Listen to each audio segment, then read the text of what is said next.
The Nameless City. When I drew nigh the Nameless City, I knew it was accursed. I was traveling in a parched and terrible valley under the moon, and afar I saw it protruding uncannily above the sands as parts of a corpse may protrude from an ill-made grave. Fear spoke from the age-worn stones of this hoary survivor of the deluge, this great-grandmother of the eldest pyramid, and a viewless aura repelled me and bade me retreat from antique and sinister secrets that no man should see, and no man else had ever dared to see. Remote in the desert of Araby lies the Nameless City, crumbling and inarticulate, its low walls nearly hidden by the sands of uncounted ages.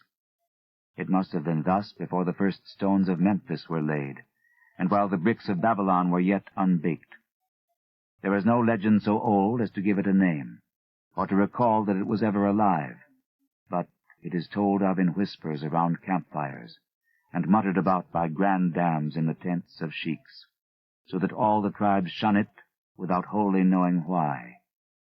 It was of this place that Abdul al-Hazred, the mad poet, dreamed on the night before he sang his unexplainable couplet.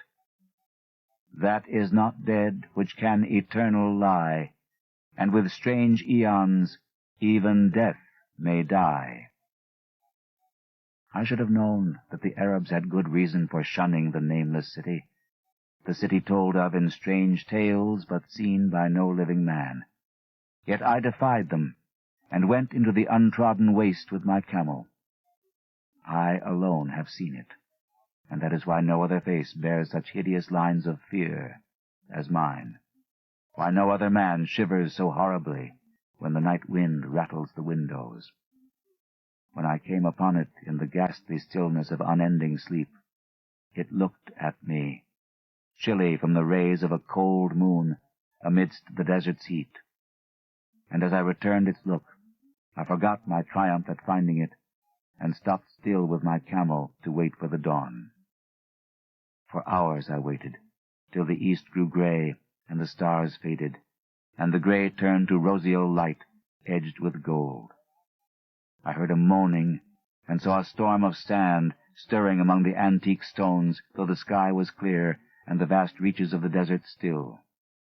Then suddenly, above the desert's far rim, came the blazing edge of the sun, seen through the tiny sandstorm which was passing away, and in my fevered state I fancied that from some remote depth there came a crash of musical metal to hail the fiery disk, as Memnon hails it from the banks of the Nile.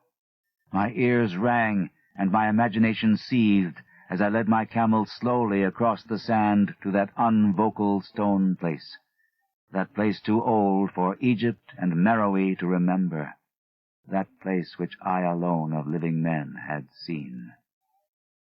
In and out amongst the shapeless foundations of houses and palaces I wandered, finding never a carving or inscription to tell of those men, if men they were, who built the city and dwelt therein so long ago.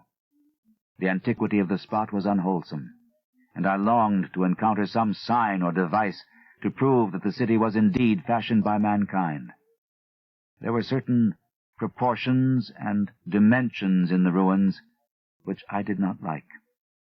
I had with me many tools, and dug much within the walls of the obliterated edifices, but progress was slow, and nothing significant was revealed. When night and the moon returned, I felt a chill wind which brought new fear, so that I did not dare to remain in the city. And as I went outside the antique walls to sleep, a small, sighing sandstorm gathered behind me, blowing over the gray stones, though the moon was bright and most of the desert still. I waked just at dawn from a pageant of horrible dreams, my ears ringing as from some metallic peal. I saw the sun peering redly through the last gusts of a little sandstorm that hovered over the Nameless City, and marked the quietness of the rest of the landscape. Once more I ventured within those brooding ruins that swelled beneath the sand like an ogre under a coverlet, and again dug vainly for relics of the forgotten race. At noon I rested, and in the afternoon I spent much time tracing the walls and the bygone streets, and the outlines of the nearly vanished buildings. I saw that the city had been mighty indeed, and wondered at the sources of its greatness. To myself, I pictured all the splendors of an age so distant that Chaldea could not recall it, and thought of Sarnath the Doomed, that stood in the land of Manar when mankind was young, and of Ib, that was carven of grey stone before mankind existed. All at once, I came upon a place where the bedrock rose stark through the sand and formed a low cliff, and here I saw with joy what seemed to promise further traces of the antediluvian people.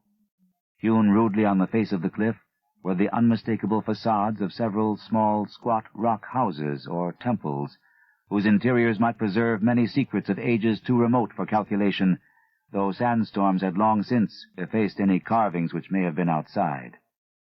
Very low and sand-choked were all of the dark apertures near me, but I cleared one with my spade and crawled through it, carrying a torch to reveal whatever mysteries it might hold. When I was inside, I saw that the cavern was indeed a temple, and beheld plain signs of the race that had lived and worshipped before the desert was a desert. Primitive altars, pillars, and niches, all curiously low, were not absent, and though I saw no sculptures nor frescoes, there were many singular stones clearly shaped into symbols by artificial means. The lowness of the chiseled chamber was very strange, for I could hardly more than kneel upright, but the area was so great that my torch showed only part at a time. I shuddered oddly in some of the far corners, for certain altars and stones suggested forgotten rites of terrible, revolting, and inexplicable nature, and made me wonder what manner of men could have made and frequented such a temple. When I had seen all that the place contained, I crawled out again, avid to find what the other temples might yield. Night had now approached, yet the tangible things I had seen made curiosity stronger than fear, so that I did not flee from the long moon-cast shadows that had daunted me when first I saw the Nameless City. In the twilight, I cleared another aperture, and with a new torch crawled into it, finding more vague stones and symbols, though nothing more definite than the other temple had contained. The room was just as low, but much less broad, ending in a very narrow passage crowded with obscure and cryptical shrines. About these shrines I was prying, when the noise of a wind and of my camel outside broke through the stillness and drew me forth to see what could have frightened the beast. The moon was gleaming vividly over the primeval ruins, lighting a dense cloud of sand that seemed blown by a strong but decreasing wind from some point along the cliff ahead of me. I knew it was this chilly, sandy wind which had disturbed the camel, and was about to lead him to a place of better shelter, when I chanced to glance up, and saw that there was no wind atop the cliff. This astonished me, and made me fearful again, but I immediately recalled the sudden local winds I had seen and heard before at sunrise and sunset, and judged it was a normal thing. I decided that it came from some rock fissure leading to a cave, and watched the troubled sand to trace it to its source, soon perceiving that it came from the black orifice of a temple a long distance south of me, almost out of sight. Against the choking sand cloud I plodded toward this temple, which, as I neared it, loomed larger than the rest, and showed a doorway far less clogged with caked sand. I would have entered, had not the terrific force of the icy wind almost quenched my torch. It poured madly out of the dark door, sighing uncannily as it ruffled the sand and spread about the weird ruins. Soon it grew fainter, and the sand grew more and more still, till finally all was at rest again. But a presence seemed stalking among the spectral stones of the city, and when I glanced at the moon, it seemed to quiver as though mirrored in unquiet waters. I was more afraid than I could explain, but not enough to dull my thirst for wonder. So as soon as the wind was quite gone, I crossed into the dark chamber from which it had come. This temple, as I had fancied from the outside, was larger than either of those I had visited before, and was presumably a natural cavern, since it bore winds from some region beyond. Here I could stand quite upright, but saw that the stones and altars were as low as those in the other temples. On the walls and roof I beheld for the first time some traces of the pictorial art of the ancient race, curious curling streaks of paint that had almost faded or crumbled away, and on two of the altars I saw, with rising excitement, a maze of well-fashioned curvilinear carvings. As I held my torch aloft, it seemed to me that the shape of the roof was too regular to be natural, and I wondered what the prehistoric cutters of stone had first worked upon. Their engineering skill must have been vast. Then a brighter flare of the fantastic flame showed me that for which I had been seeking, the opening to those remoter abysses whence the sudden wind had blown, and I grew faint when I saw that it was a small and plainly artificial door chiseled in the solid rock. I thrust my torch within, beholding a black tunnel with the roof arching low over a rough flight of very small, numerous, and steeply descending steps. I shall always see those steps in my dreams, for I came to learn what they meant. At the time I hardly knew whether to call them steps or mere footholds in a precipitous descent. My mind was whirling with mad thoughts, and the words and warnings of Arab prophets seemed to float across the desert from the land that men know to the nameless city that men dare not know. Yet I hesitated only a moment before advancing through the portal and commencing to climb cautiously down the steep passage, feet first, as though on a ladder. It is only in the terrible phantasms of drugs or delirium that any other man can have had such a descent as mine. The narrow passage led infinitely down, like some hideous haunted well, and the torch I held above my head could not light the unknown depths toward which I was crawling. I lost track of the hours and forgot to consult my watch, though I was frightened when I thought of the distance I must be traversing. There were changes of direction and of steepness, and once I came to a long, low, level passage where I had to wriggle feet first along the rocky floor, holding my torch at arm's length beyond my head. The place was not high enough for kneeling. After that were more of the steep steps, and I was still scrambling down interminably when my failing torch died out. I do not think I noticed it at the time, for when I did notice it, I was still holding it high above me as if it were ablaze. I was quite unbalanced with that instinct for the strange and the unknown which has made me a wanderer upon earth and a haunter of far, ancient, and forbidding places.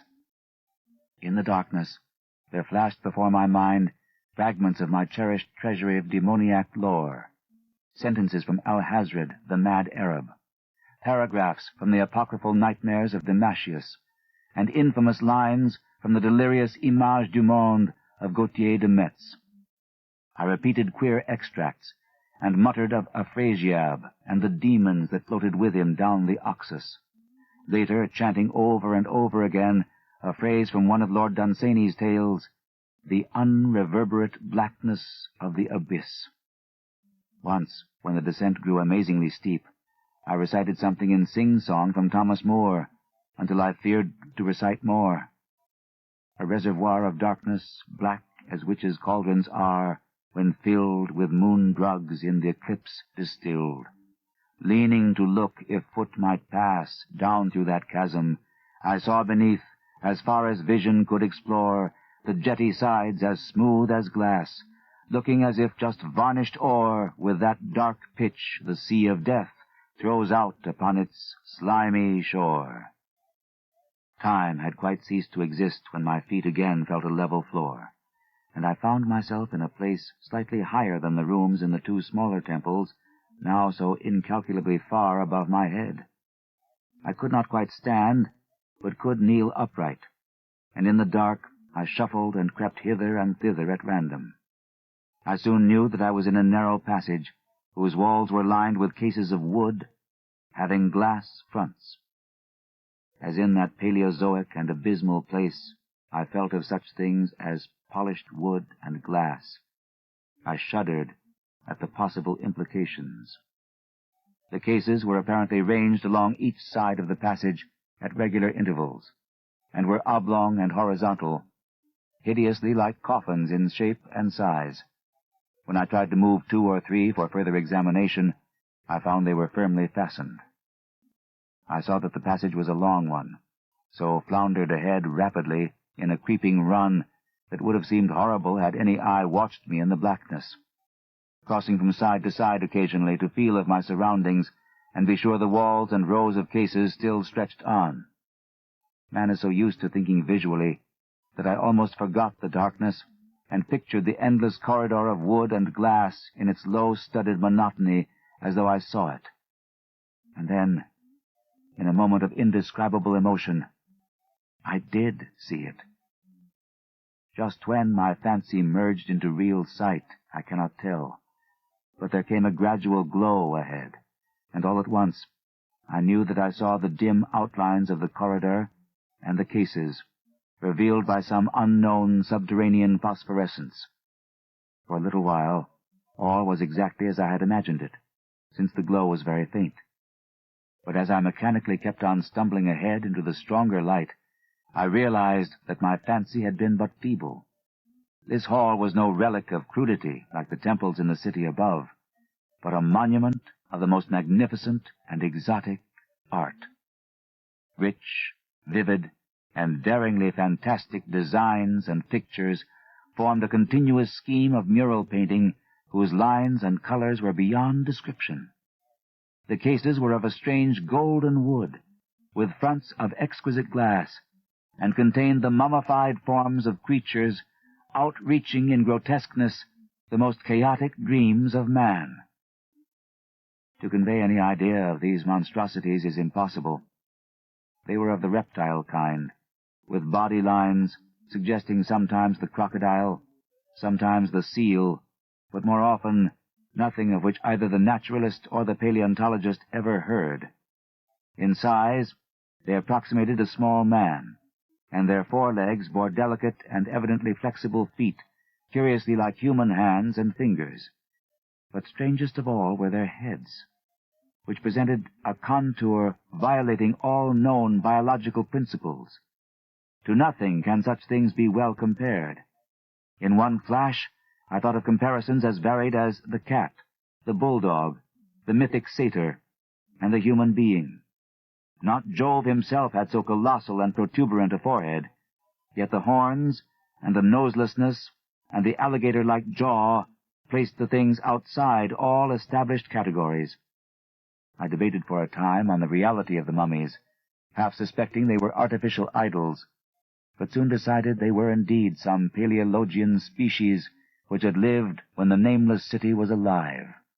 To crown their grotesqueness, most of them were gorgeously enrobed in the costliest of fabrics, and lavishly laden with ornaments of gold, jewels, and unknown shining metals. The importance of these crawling creatures must have been vast, for they held first place among the wild designs on the frescoed walls and ceiling. With matchless skill had the artist drawn them in a world of their own, wherein they had cities and gardens fashioned to suit their dimensions. And I could not but think that their pictured history was allegorical, perhaps showing the progress of the race that worshipped them. These creatures, I said to myself, were to the men of the Nameless City what the she-wolf was to Rome, or some totem beast is to a tribe of Indians. Holding this view, I thought I could trace roughly a wonderful epic of the Nameless City, the tale of a mighty seacoast metropolis that ruled the world before Africa rose out of the waves, and of its struggles as the sea shrank away, and the desert crept into the fertile valley that held it. I saw its wars and triumphs, its troubles and defeats, and afterward its terrible fight against the desert, when thousands of its people, here represented in allegory by the grotesque reptiles, were driven to chisel their way down through the rocks in some marvelous manner to another world whereof their prophets had told them. It was all vividly weird and realistic, and its connection with the awesome descent I had made was unmistakable. I even recognized the passages. As I crept along the corridor toward the brighter light, I saw later stages of the painted epic, the leave-taking of the race that had dwelt in the Nameless City and the valley around for 10 million years, the race whose souls shrank from quitting scenes their bodies had known so long, where they had settled as nomads in the earth's youth, hewing in the virgin rock those primal shrines at which they never ceased to worship. Now that the light was better, I studied the pictures more closely, and remembering that the strange reptiles must represent the unknown men, pondered upon the customs of the Nameless City. Many things were peculiar and inexplicable. The civilization, which included a written alphabet, had seemingly risen to a higher order than those immeasurably later civilizations of Egypt and Chaldea. Yet there were curious omissions. I could, for example, find no pictures to represent deaths or funeral customs, save such as were related to wars, violence, and plagues. And I wondered at the reticence shown concerning natural death. It was as though an ideal of earthly immortality had been fostered as a cheering illusion. Still nearer the end of the passage were painted scenes of the utmost picturesqueness and extravagance, contrasted views of the Nameless City in its desertion and growing ruin, and of the strange new realm or paradise to which the race had hewed its way through the stone. In these views, the city and the desert valley were shown always by moonlight, a golden nimbus hovering over the fallen walls and half revealing the splendid perfection of former times, shown spectrally and elusively by the artist. The paradisal scenes were almost too extravagant to be believed, portraying a hidden world of eternal day, filled with glorious cities and ethereal hills and valleys. At the very last, I thought I saw signs of an artistic anticlimax. The paintings were less skillful, and much more bizarre than even the wildest of the earlier scenes. They seemed to record a slow decadence of the ancient stock, coupled with a growing ferocity toward the outside world from which it was driven by the desert. The forms of the people, always represented by the sacred reptiles, appeared to be gradually wasting away, though their spirit, as shown hovering about the ruins by moonlight, gained in proportion. Emaciated priests, displayed as reptiles in ornate robes, cursed the upper air and all who breathed it. And one terrible final scene showed a primitive-looking man, perhaps a pioneer of ancient Irem, the city of pillars, torn to pieces by members of the elder race. I remembered how the Arabs fear the Nameless City, and was glad that beyond this place the gray walls and ceiling were bare. As I viewed the pageant of mural history, I had approached very closely the end of the low-ceilinged hall, and was aware of a great gate, through which came all of the illuminating phosphorescence. Creeping up to it, I cried aloud in transcendent amazement at what lay beyond. For instead of other and brighter chambers, there was only an illimitable void of uniform radiance, such as one might fancy when gazing down from the peak of Mount Everest upon a sea of sunlit mist. Behind me was a passage so cramped that I could not stand upright in it. Before me was an infinity of subterranean effulgence. Reaching down from the passage into the abyss was the head of a steep flight of steps, small, numerous steps like those of the black passages I had traversed. But after a few feet, the glowing vapors concealed everything.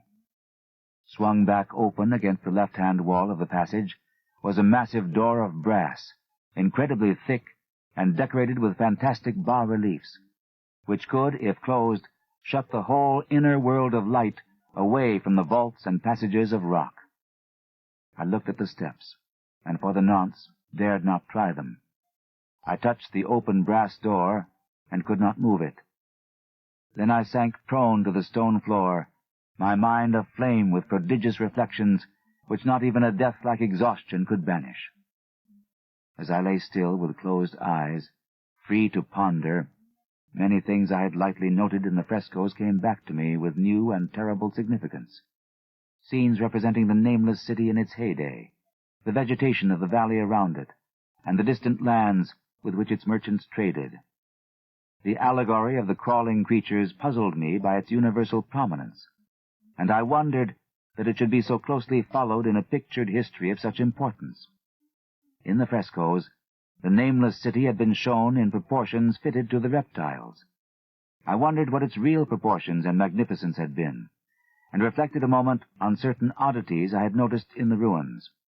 I thought curiously of the lowness of the primal temples and of the underground corridor, which were doubtless hewn thus out of deference to the reptile deities there honored, though it perforce reduced the worshippers to crawling. Perhaps the very rites had involved a crawling in imitation of the creatures. No religious theory, however, could easily explain why the level passage in that awesome descent should be as low as the temples, or lower, since one could not even kneel in it. As I thought of the crawling creatures, whose hideous, mummified forms were so close to me, I felt a new throb of fear. Mental associations are curious, and I shrank from the idea that, except for the poor, primitive man torn to pieces in the last painting, mine was the only human form amidst the many relics and symbols of primordial life. But as always in my strange and roving existence, wonder soon drove out fear, for the luminous abyss and what it might contain presented a problem worthy of the greatest explorer. That a weird world of mystery lay far down that flight of peculiarly small steps I could not doubt, and I hoped to find there those human memorials which the painted corridor had failed to give. The frescoes had pictured unbelievable cities, hills, and valleys in this lower realm, and my fancy dwelt on the rich and colossal ruins that awaited me. My fears, indeed, concerned the past rather than the future.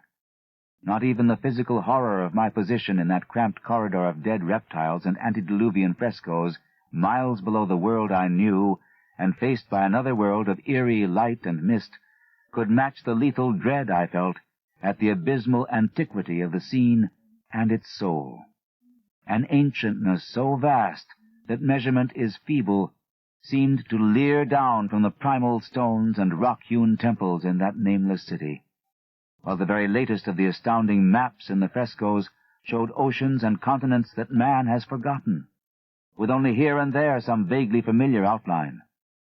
Of what could have happened in the geological eons since the paintings ceased, and the death-hating race resentfully succumbed to decay, no man might say. Life had once teemed in these caverns, and in the luminous realm beyond. Now I was alone with vivid relics, and I trembled to think of the countless ages through which these relics had kept a silent and deserted vigil. Suddenly, there came another burst of that acute fear which had intermittently seized me ever since I first saw the terrible valley and the nameless city under a cold moon, and despite my exhaustion, I found myself starting frantically to a sitting posture and gazing back along the black corridor toward the tunnels that rose to the outer world. My sensations were much like those which had made me shun the nameless city at night, and were as inexplicable as they were poignant. In another moment, however, I received a still greater shock in the form of a definite sound, the first which had broken the utter silence of these tomb-like depths. It was a deep, low moaning, as of a distant throng of condemned spirits, and came from the direction in which I was staring. Its volume rapidly grew, till soon it reverberated frightfully through the low passage, and at the same time I became conscious of an increasing draught of cold air, likewise flowing from the tunnels and the city above. The touch of this air seemed to restore my balance, for I instantly recalled the sudden gusts which had risen around the mouth of the abyss each sunset and sunrise, one of which had indeed served to reveal the hidden tunnels to me. I looked at my watch, and saw that sunrise was near, so braced myself to resist the gale which was sweeping down to its cavern home as it had swept forth that evening. My fear again waned low, since a natural phenomenon tends to dispel broodings over the unknown. More and more madly poured the shrieking, moaning night wind into that gulf of the inner earth. I dropped prone again, and clutched vainly at the floor for fear of being swept bodily through the open gate into the phosphorescent abyss. Such fury I had not expected, and as I grew aware of an actual slipping of my form toward the abyss, I was beset by 1,000 new terrors of apprehension and imagination. The malignancy of the blast awakened incredible fancies. Once more I compared myself shudderingly to the only other human image in that frightful corridor, the man who was torn to pieces by the nameless race, for in the fiendish clawing of the swirling currents there seemed to abide a vindictive rage all the stronger because it was largely impotent. I think I screamed frantically near the last. I was almost mad, but if I did so, my cries were lost in the hell-born babel of the howling wind wraiths. I tried to crawl against the murderous invisible torrent, but I could not even hold my own as I was pushed slowly and inexorably toward the unknown world. Finally, reason must have wholly snapped, for I fell to babbling over and over that unexplainable couplet of the mad Arab Alhazred, who dreamed of the Nameless City. That is not dead which can eternal lie, and with strange eons even death may die.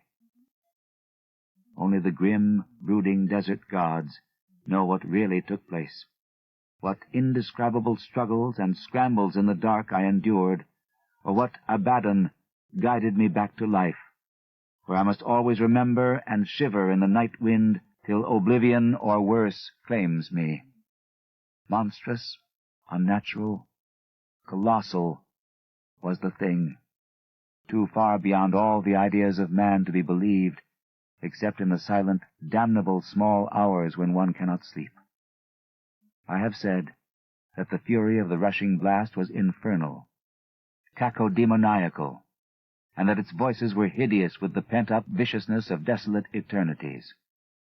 Presently those voices, while still chaotic before me, seemed to my beating brain to take articulate form behind me, and down there, in the grave of unnumbered eon-dead antiquities, leagues below the dawn-lit world of men, I heard the ghastly cursing and snarling of strange-tongued fiends.